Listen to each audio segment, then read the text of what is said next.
Alia, am I audible?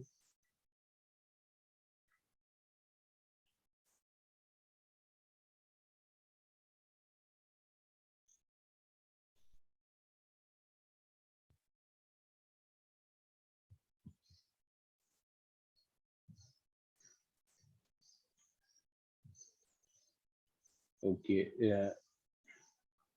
Is the screen visible to you?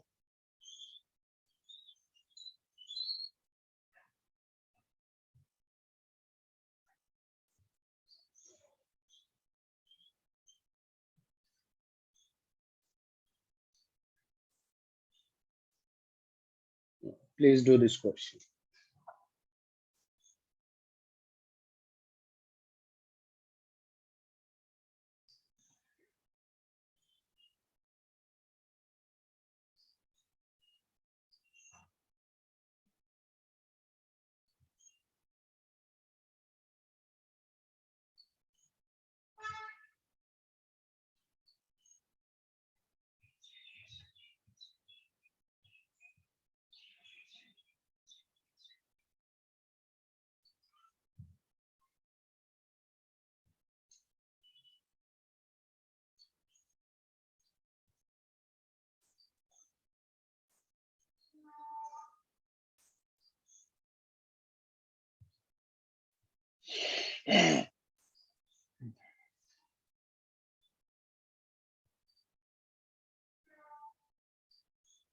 Let me know if you are not able to solve it.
So your answer is basically 0.3.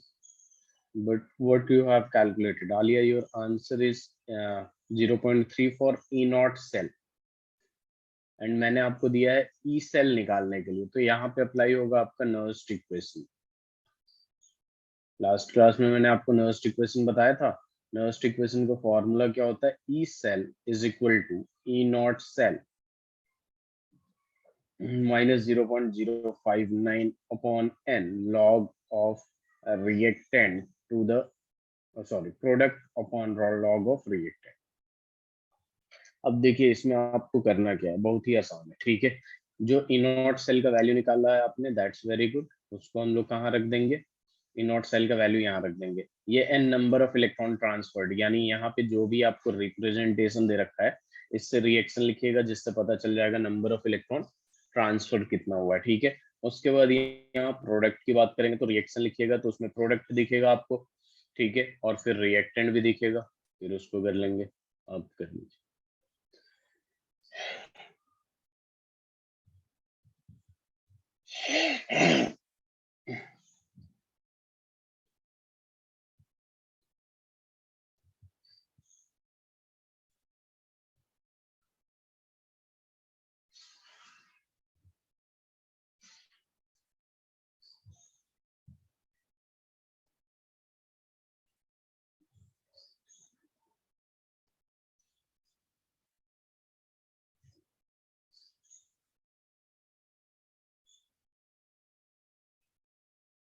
आप इससे reaction लिख सकती हैं आलिया, इस representation से reaction लिख सकती हैं,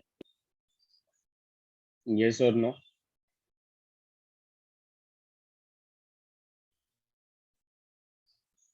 हाँ तो रिएक्शन लिखिए, बैलेंस करिए, फिर देखिए कितना इलेक्ट्रॉन, बैलेंस करने के बाद आप देखेंगी कि कितना इलेक्ट्रॉन लूज हो रहा है या गेन हो रहा है, कोई भी एक देख लीजिएगा, पता चल जाएगा। Please right in equation from this representation, equation जरूर बताइएगा कितना हुआ है।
Let me know if you are still unable to solve it. ये आपकी रिएक्शन है Cr प्लस Fe। मैंने कैसे बताया था आपको इस रिप्रेजेंटेशन से? ये तो आपने बहुत ही गलत किया। इस मैं क्लियरली विजिबल।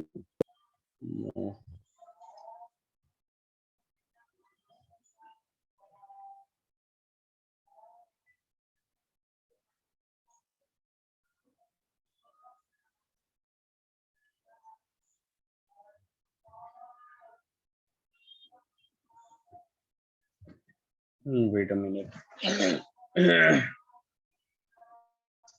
सी, यहाँ पे आप देख सकती हैं Cr जो है वो +3 में जा रहा है, यानी Cr +3 में जा रहा है, यानी 3 इलेक्ट्रॉन लूज किया है।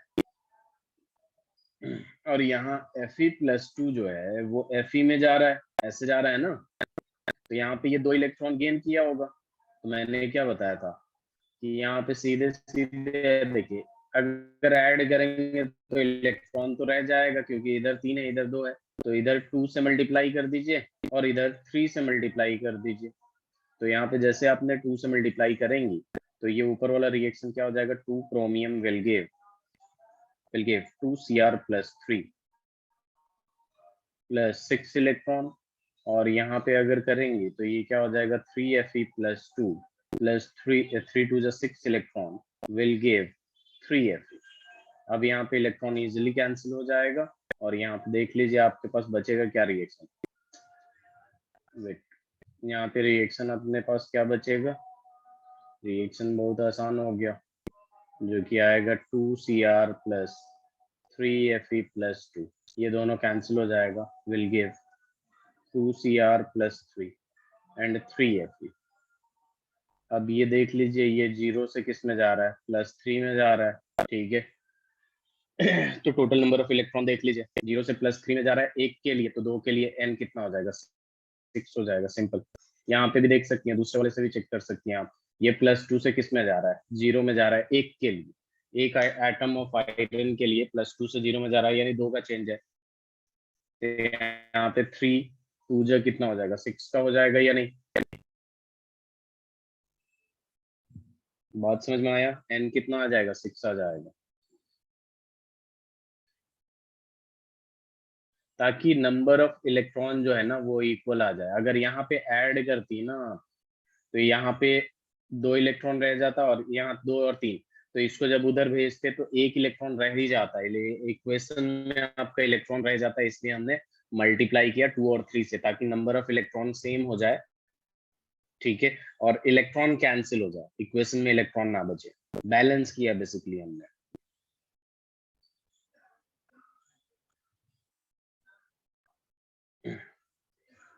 ठीक है,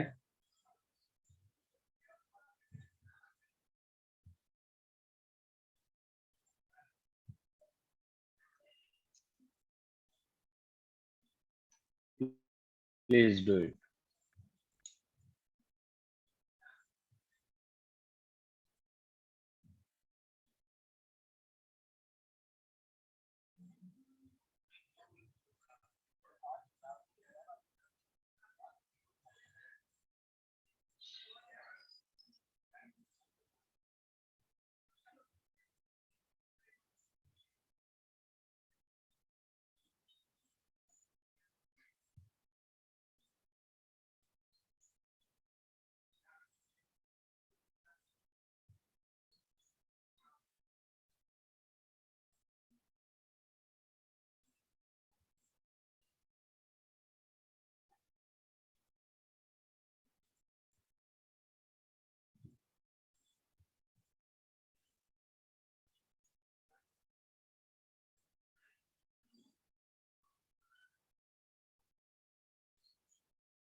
हो जाएगा, ये बताऊं मैं आपको।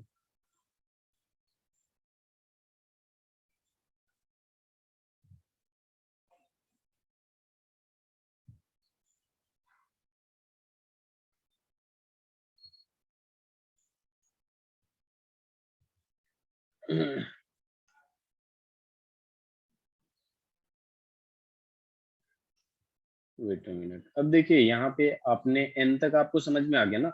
ई नॉट सेल का वैल्यू आपने निकाल दिया 0.3, जो कि बहुत अच्छी बात है। ये 0.3 निकाल दिया आपने, माइनस ये आ गया 0.059 अपॉन एन का मतलब 6 लॉग। अब रिएक्शन देखिए, रिएक्शन की काफी जरूरत पड़ती है। ये तो सॉलिड स्टेट में है, ये एक्वस में होगा, आयंस है तो ये भी एक्वस में है, और ये भी सॉलिड स्टेट में। ये किस में है? सॉलिड स्टेट में। अब एक बात ध्यान में रखिएगा, ये एक्टिव मास होता है, मोलारिटी होता है, जो कि मैंने कल लास्ट क्लास में बताया था। जब भी प्योर सॉलिड या लिक्विड की बात करें तो इसको इग्नोर कर दीजिएगा, छोड़ दीजिएगा, क्योंकि वैल्यू इसका 1 होता है। तो प्रोडक्ट में चलिए पहले, तो प्रोडक्ट में एक सॉलिड है, इसे छोड़ देंगे तो क्या बचा? Cr+3 बचा। क्या बचा? Cr+3। और यहाँ पे जो भी इसका स्टोइशियोमेट्रिक कोएफिशिएंट होता है ना, वो पावर में आ जाता है। अपॉन रिएक्टेंट की बात करेंगे तो ये सॉलिड में इसे छोड़ दीजिए। अब क्या बचा आपके पास? Fe+2, और इसका स्टोइशियोमेट्रिक कोएफिशिएंट जो भी होता है वो आ जाएगा पावर में। ठीक है, अब इनका वैल्यू गिवन है। ठीक है, इनका वैल्यू गिवन है 0.3 माइनस, इसको मैं राउंड ऑफ कर देता हूँ, ऑलमोस्ट 0.06/6 हो जाएगा, लॉग ऑफ। अब देखिए इसका वैल्यू क्वेश्चन में गिवन है Cr+3। ठीक है, Cr+3 का 0.1 है, यानी यहाँ पे जो मोलारिटी है 10⁻⁻1 का पावर 2 हो जाएगा, अपॉन Fe+2 की जब बात करते हैं तो Fe+2 में देख लेते हैं वैल्यू कितना दे रखा है, 0.001 दे रखा है, यानी 10⁻³ है, 10⁻³ का पावर क्यूब है। तो इसे सॉल्व कर लेते हैं अपन लोग। 0.3 माइनस ये कैंसिल हो जाएगा तो 0.01 आ जाएगा, और लॉग इसको सॉल्व करिएगा तो यहाँ पे क्या बनेगा अपने पास? 10⁻⁻2 बनेगा, और यहाँ पे 10⁻⁻9 बन जाएगा। ऊपर जाएगा तो पॉजिटिव होगा, और यहाँ बन जाएगा 10⁻7। और ये लॉग टू द बेस 10 तो होता ही होता है। ठीक है, ये 7 कहाँ आ जाएगा? सीधे यहाँ आएगा। तो ये क्या हो जाएगा आपका? 0.3 माइनस ये इसमें मल्टीप्लाई होगा तो 0.07 हो जाएगा, और log 10 का value, log 10 to the base 10 का वैल्यू कितना हो जाएगा? 1 हो जाएगा। अब इसे माइनस नहीं कर सकती आप? बताइए जरा। अब यहाँ पे सिंपल माइनस कर देंगे कि 0.3 minus 0.07 which is equal to almost कितना आ गया आपके पास? 0.23 आ जाएगा। ई सेल का वैल्यू आ गया। तो नंबर ऑफ इलेक्ट्रॉन्स के लिए आपको तो एक रिएक्शन लिखना पड़ेगा, उसके बाद जब भी आप प्रोडक्ट अपॉन रिएक्टेंट करेंगे तो प्रोडक्ट वाले में एक ही लेना होता है। ठीक है, इन केस ऑफ गैस होता है तो वहां पे हम लोग एटीएम वगैरह भी कंसीडर कर लेते हैं, मतलब प्रेशर वगैरह कंसीडर कर लेते हैं। ठीक है, इसे लिख लीजिए जरा आप।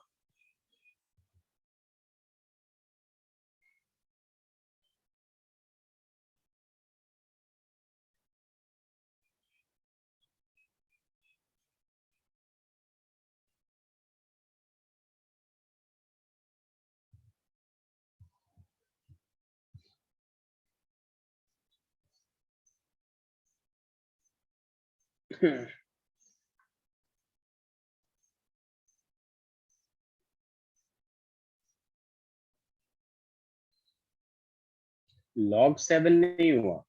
मैंने एक फॉर्मूला होता है, मैंने लास्ट क्लास में भी बताया था, log a raise to the power n है और ये b बेस होता है, तो ये सीधे सीधे यहाँ आ जाता है। ठीक है, ये फॉर्मूला है, n log a to the base b हो गया।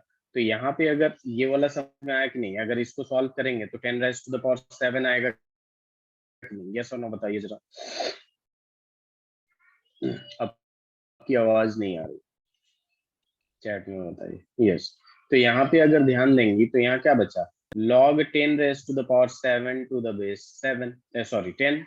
तो ये पावर जो है वो यहाँ आएगा, और यहाँ पे ऑलरेडी क्या था, 0.001 था, 0.00 सॉरी 0.1 था, 0.01 था। तो ये इसमें मल्टीप्लाई होगा तभी तो ये 0.07 हो जाएगा, और log 10 टू द बेस 10 हो जाएगा, और जब भी log 10 टू द बेस 10 देखिएगा इसका वैल्यू 1 होता है। ठीक है, अब समझ में आया।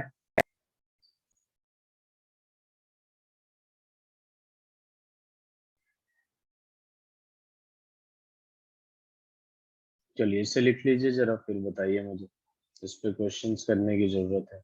And done, very good.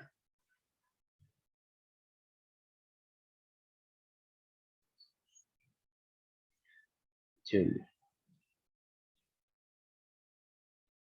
Find, आराम से करिएगा, एक एक step. Find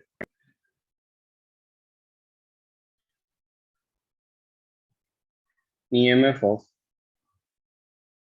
cell at 25 degree centigrade,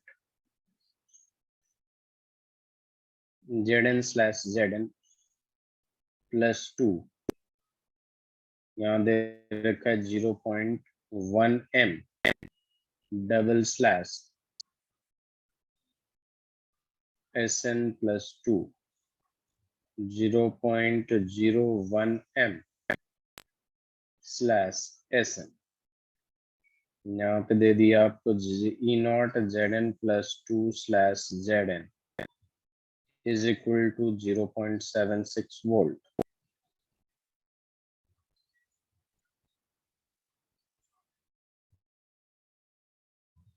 and E0 Sn+2 slash Sn will be equal to minus 0.14 volt. ये माइनस लगा लीजिएगा, यहाँ पे छूट दिया।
Let me know if you are unable to solve it.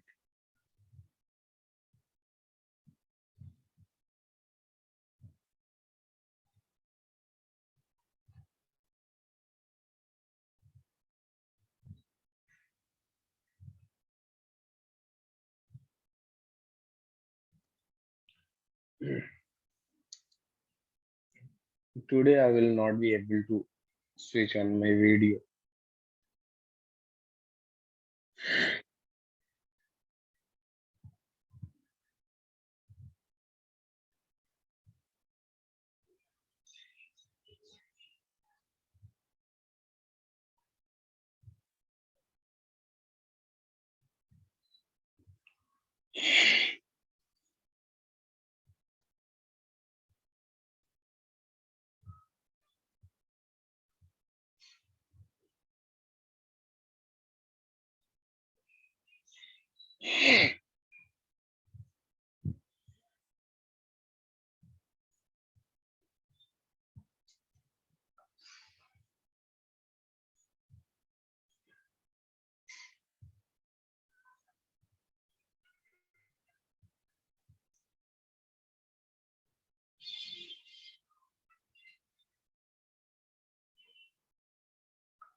Do you need any kind of help?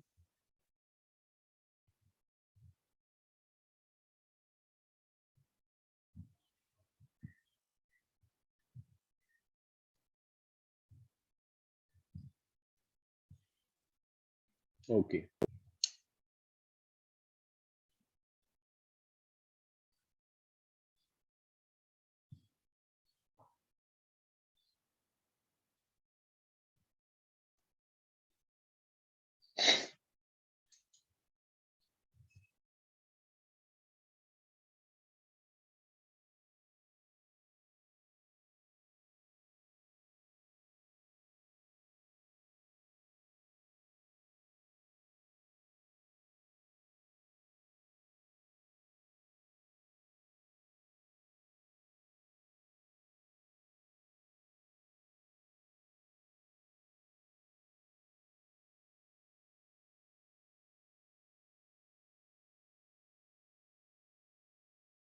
Value of n is 1. Your value of n is 1. नहीं, गलत है। यहाँ पे साफ साफ दिख रहा है जेड एन जो है 0 से 2 में जा रहा है, तो कैसे 1 आ सकती है? सबसे पहले रिप्रेजेंटेशन से इक्वेशन लिखा करिए। जेड एन जो जा रहा है जेड एन प्लस 2 में जा रहा है, तो 2 इलेक्ट्रॉन यहाँ से निकला। ये एस एन प्लस 2 जो है वो जा रहा है एस एन में, यानी ये 2 इलेक्ट्रॉन लिया होगा तभी न्यूट्रल हुआ। अब इसमें किसी चीज से मल्टीप्लाई करने की जरूरत नहीं है, क्योंकि ये दोनों कैंसिल हो जाएगा, इक्वल है। तो यहाँ पे देख लीजिए क्या लिखेंगे, Z N plus S N plus 2 will give Z N plus 2। ये बैलेंस्ड है, अच्छे से देख लीजिए ध्यान से। हाँ, अब ये 0 से कहाँ जा रहा है? प्लस 2 में जा रहा है, और एक ही एटम है तो एन तो 2 आएगा ना। एन क्या होता है? Number of electron transferred.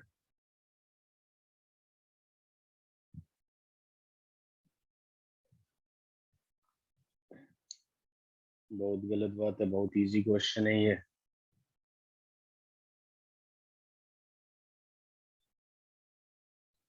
अच्छा, इक्वेशन सही थी।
Let me know when you are done with this.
Any answer?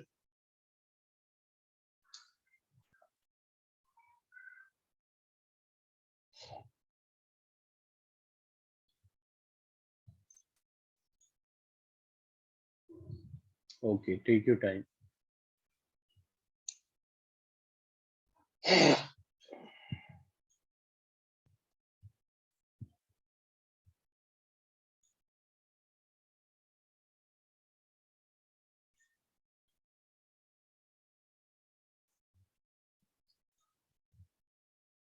Very good. 0.56 टूट गया।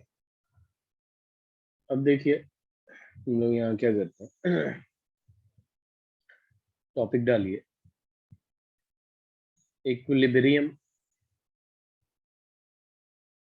Constant from Nernst equation. Equilibrium constant from Nernst equation बहुत ही आसान है। Equilibrium constant from Nernst equation की जब बात करते हैं अपन लोग, तो आपको एक चीज पता होना चाहिए कि इक्विलिब्रियम पे, एट इक्विलिब्रियम डेल्टा जी का वैल्यू क्या होता है, less than zero, greater than zero, या इक्वल टू जीरो। तो ये इक्विलिब्रियम पे डेल्टा जी क्या होता है, जीरो होता है। अगर और बात करें delta G greater than zero अगर हो गया आपका, तो नॉन स्पॉन्टेनियस हो जाएगा। और delta G less than zero हो गया अपना, तो स्पॉन्टेनियस हो जाएगा। क्या हो जाएगा, स्पॉन्टेनियस हो जाएगा।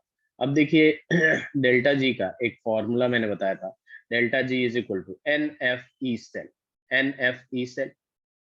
ठीक है, अगर आपका डेल्टा जी जीरो हो गया इक्विलिब्रियम पे, तो ई सेल का वैल्यू क्या होगा, ई सेल का भी वैल्यू जीरो हो जाएगा कि नहीं, ई सेल का वैल्यू जीरो हो जाएगा। अब नर्स्ट इक्वेशन अपने को क्या कहता है कि E cell is equal to E not cell, E cell is equal to E not cell minus 0.059, minus 0.059, या फिर एक काम करिए 2 पॉइंट वाला ले लेते हैं एकदम स्टार्टिंग वाला।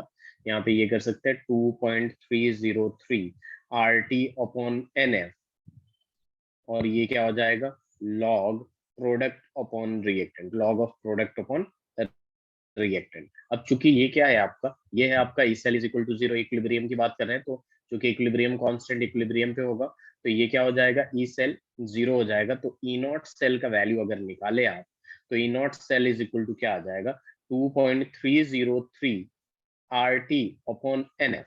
और चूंकि इक्विलिब्रियम पे बात कर रहे हैं, तो लॉग क्या हो जाएगा, ये के सी हो जाएगा। के सी को तो ऐसे लिखते थे ना, जो भी प्रोडक्ट आए और अपॉन में रिएक्टेंट आए, और जो भी इसका पावर हो उसके साथ लिख देते हैं, जो एक्वस और गैसेस स्टेट में होता है।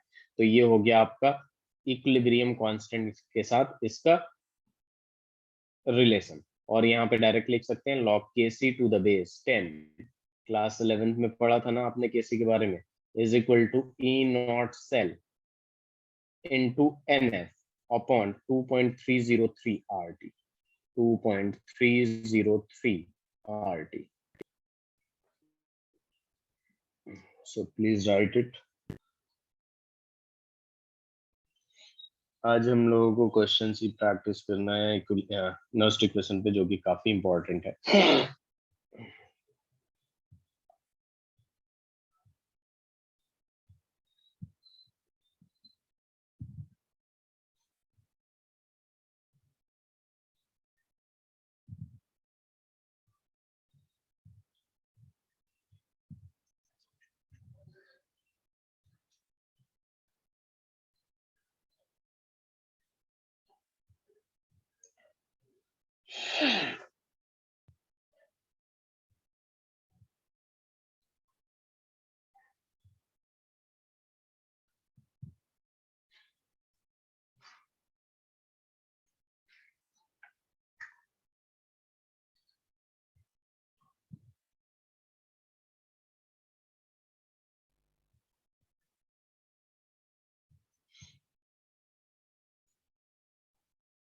Very good. मैं एक स्क्रीन शेयर कर रहा हूँ। Is a new screen visible? Question number 1 करिए जरा।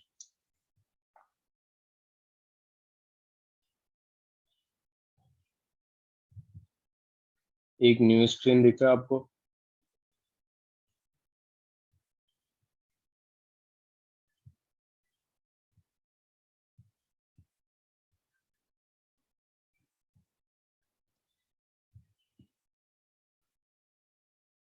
Please do this question.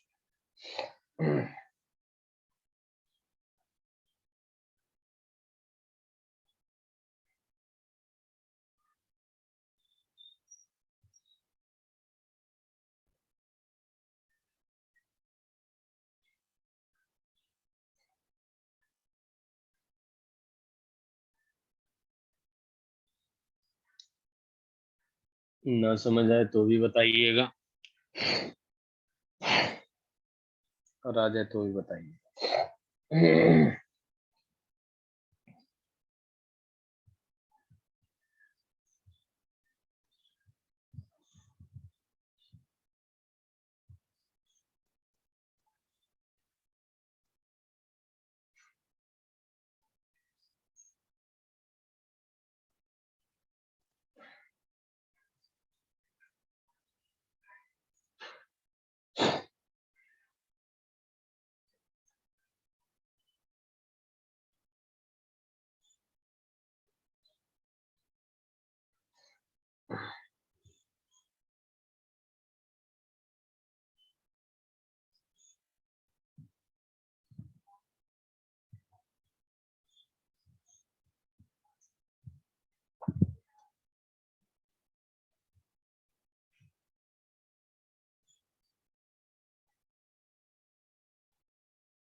Okay, तो देखिए जरा यहाँ पे अगर फोकस करिएगा तो आपको पता चलेगा। अगर यहाँ पे देखती हैं आप तो following molar conductivities are given, इन सब का मोलर कंडक्टिविटी गिवन है। और यहाँ पे आप देख सकती हैं अपने को निकालना है CH3COOH का, ठीक है। तो इन सबको ना हम डिसोसिएट कर देंगे। एक काम करिए जरा, आप क्वेश्चंस आपने लिख लिया है?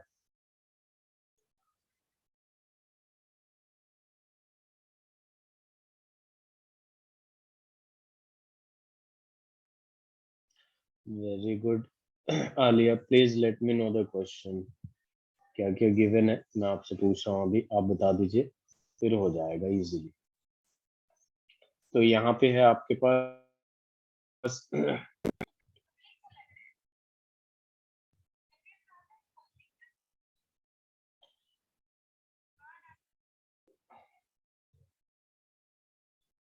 चलिए यहाँ पे मैं लिख रहा हूँ क्वेश्चन जो है आपके पास, ये दे रखा है लैम्डा नॉट MH2SO4 का वैल्यू, ठीक है। ये क्या दे रखा है, is equal to x siemens centimetre square पर मोल।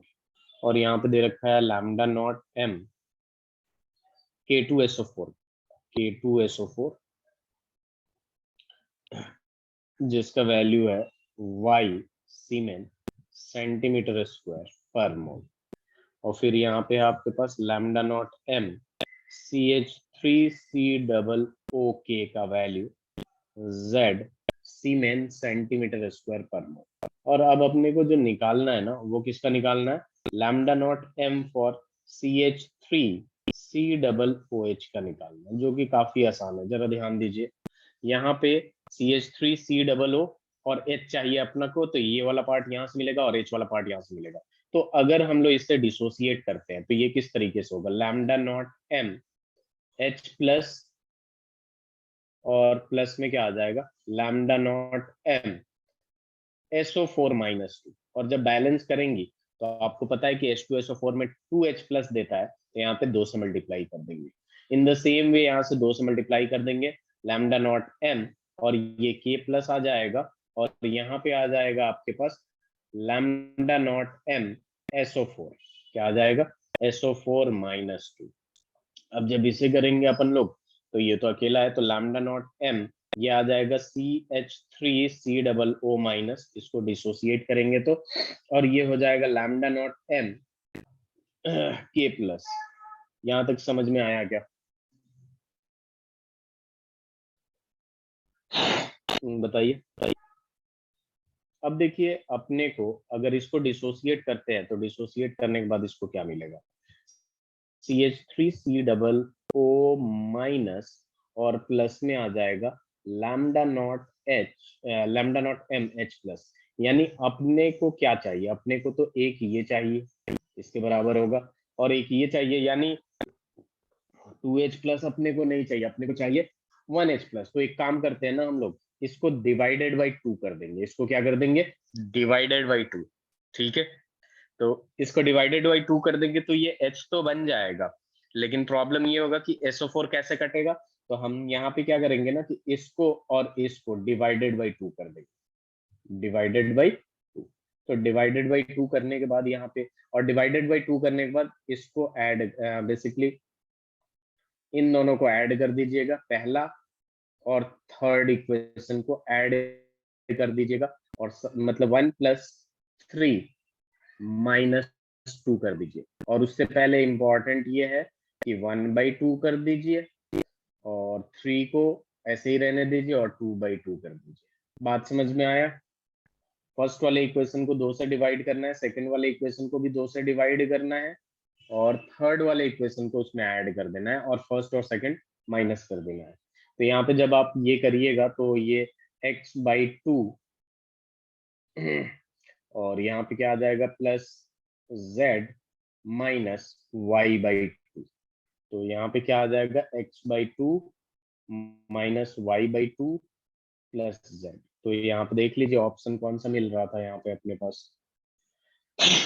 यहाँ पे एलसीएम ले लीजिएगा तो x -y/2 प्लस में z आ जाएगा, simple.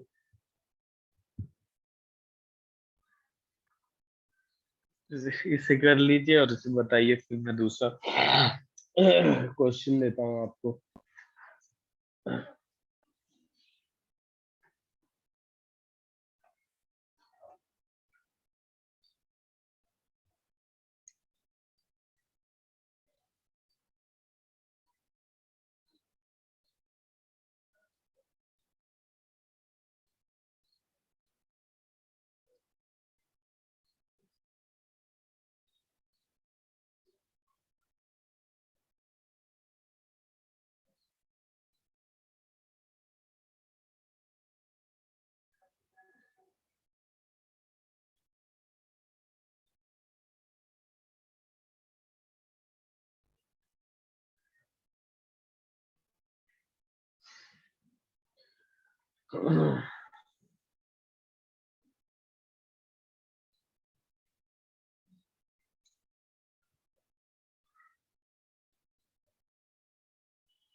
Very good.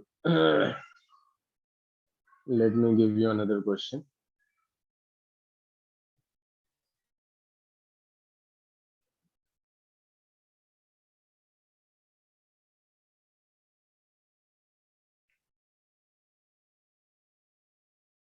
Question number 5 करिए जरा।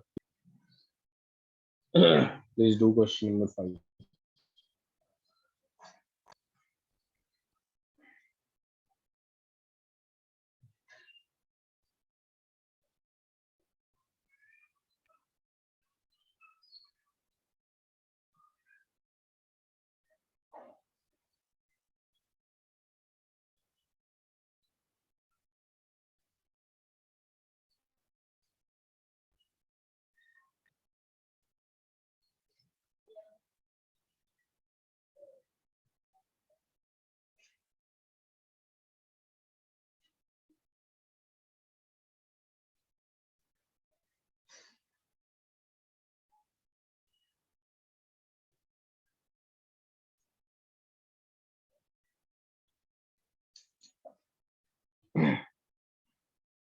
क्वेश्चन नंबर 5 हो जाएगा आपसे।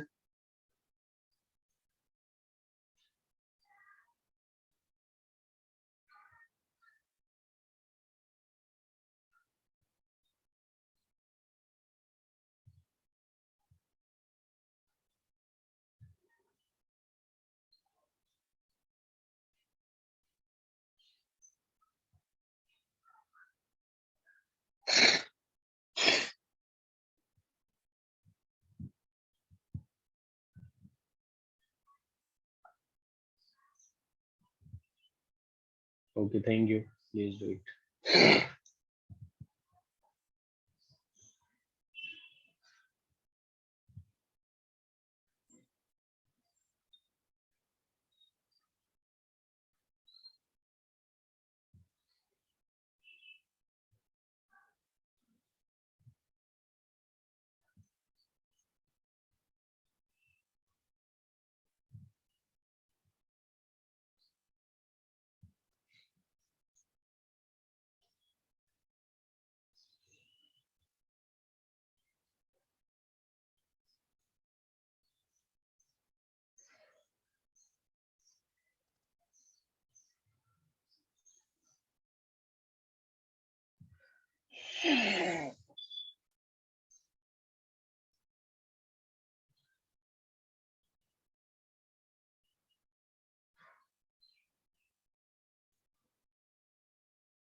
ये हो जाए तो बताइए जरा।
Alia, any answer? Very good. So option D is the right answer. You are going to do question number 6.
ये हो जाएगा आपसे।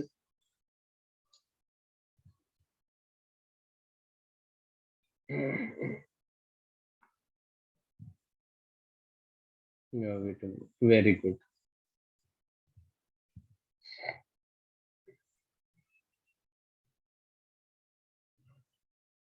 Can you do this question number 11?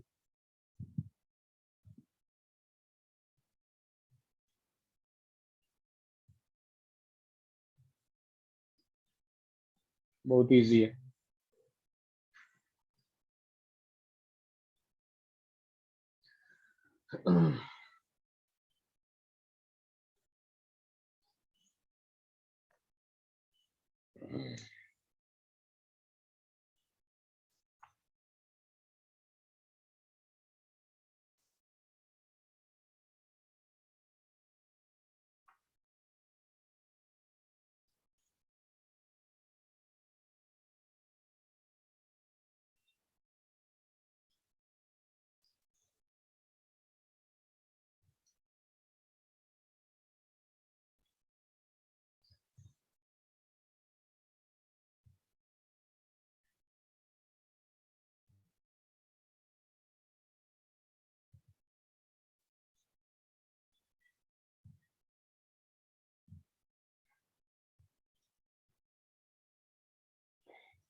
Is it done?